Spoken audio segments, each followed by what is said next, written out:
Okay, so as Louisa said, my focus is going to be on the relationship between festivals, events, and some of the creative responses that we've seen during COVID and in the period since some of the measures have been more relaxed. So I work at the University of West of Scotland, as Louisa said, and here are my details for contact. I'm going to talk about some of the context around about a project, a European funded project by HERA called FestSpace, which I'm the project lead, and we have partners in 5 European cities. So that's Gothenburg, Glasgow, Dublin, London, and Barcelona. And that project is focused on the relationship between festivals and events and inclusive public space in Europe. And the context of, I guess, this project is set out in some of these discussion points in terms of the sort of pre-COVID relationship between festivals, events, and public space.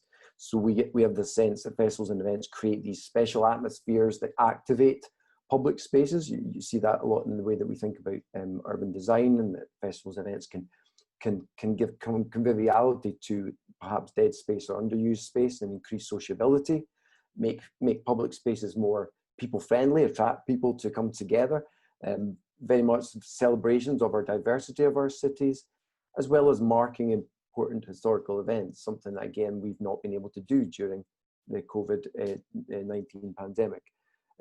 Also produce, of course, significant economic and social value to our urban environments. Of course, there's also been some debate that we've been focused upon, which suggests that there are also some maybe slightly less positive outcomes from festivals and events held in urban spaces, including privatization, commercialization, maybe securitization, but also the erosion of what we see as space that's public for a civic public to use, partly because these activities sometimes are bounded off and obstacles are put in the way of the public accessing those spaces. So there can be a degree of exclusivity around about those spaces. And these were very much the case that we were exploring in the period before COVID. And I know the topic of this is a year without public space, and I guess we're also experiencing a year without festivals and events, and perhaps longer. So we've seen postponements, cancellations, with some exceptions in terms of mass gatherings being able to take place. The places that have hosted, the outdoor public spaces in particular, which is our focus, that have hosted festivals and events have been emptied. The social encounters that have been the basis of why festival and events have been held often, and one of the main reasons, have also been reduced and been prevented from happening. Some of the kind of key place markers that festivals and events represent for our cities, the kind of hallmark events where we know where that event takes place, which urban environment, because of the nature of the event. Edinburgh festivals cancelled, postponed for this period. Glastonbury Music Festival postponed, and of course many others around the world. And there's that context where the health measures that are still in place, the social distancing in particular, continue to threaten not just the festival sector, but also the way in which they interact and use the public spaces of our cities. So the creative response, what have we seen happening, and what might that mean for the way we understand festivals and their role as well as public space? Well, we saw, especially early on in the period of COVID, a very spontaneous public happenings, public gatherings, public reactions. And these are a wide range of those, and each of your environments will have some great examples of those. But balcony festivals, outdoor streets performances, streets being turned over into environments where people can come together at a distance and still have a degree of solidarity and community being enhanced through that process. And very much people-oriented, people-initiated. These were a response to the situation that everyone found themselves in. Much more, as I said, much more spontaneous and not organised by any institutional actors. We've also seen, and many people have experienced, the move from offline to online festivities, the digital mediation of already existing events.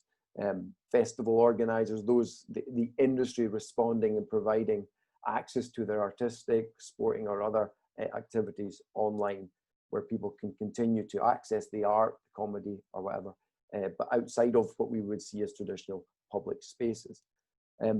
Adaptation of existing events to a socially distanced environment. So we're already beginning to see new spaces being used for festival and events in airfields, in large areas, perhaps even of parks now, where we see the social distance events taking place. And these are often, I think, quite commercially driven by key actors in the sector looking to return to some degree of normality in accessing public spaces and doing so. And also, all of these, if you like, are also supported by what we've seen in terms of the institutional response, adaptations, changes and uses of public space to facilitate more festivity and celebration, but also within the context of the health measures that we have. So festivities indoors being taken outdoors, outdoor arts in particular in the UK beginning to return because of the context of our understanding of the health agenda, that outdoors is preferable to indoors. So extending of public realm, extending of spaces to be used for some festivity and outdoor entertainment, and to enable a return of sector, but also to enable people to have the benefit of interacting and having the sociability that we would we expect and we desire, the belonging and the coming together that festivals and events provide. And within my minute that I have left, it's also worth reflecting on some of the outcomes of this and what the longer term consequences may be of the COVID experience and the responses, the creative responses that we've seen across the world. I think there's a reinforcement, a reorientation towards smaller, more localized, place-specific festivities, neighborhoods, localities, localism becoming more important. That may, we've all appreciated our environments around about our neighborhoods more probably in this period, and that provides probably a real opportunity to more effectively use underused or underappreciated public spaces close to home for more localized forms of festivity. That, of course, in itself also reflects on the larger scale events and activities which are more difficult. So more carefully selected large events and maybe a re-evaluation of those that we want, where we want to host them, and what public spaces we may wish to host these in. Undoubtedly, a development of kind of a hybridized models with digital and physical coming together, reimagining what we might see as the contours of a festival. And we're certainly seeing that, for example, in Edinburgh at the moment. Edinburgh Festival is looking to adapt its practice. And some of that will remain, some of that will actually extend the reach of the festivals. And finally, financially, a whole kind of range of issues around about membership or support models to sustain and enable some form of risk-taking in the festival and events context still to take place alongside important state support. Look forward to discussing more of these issues in the forthcoming question and answer session. Thank you.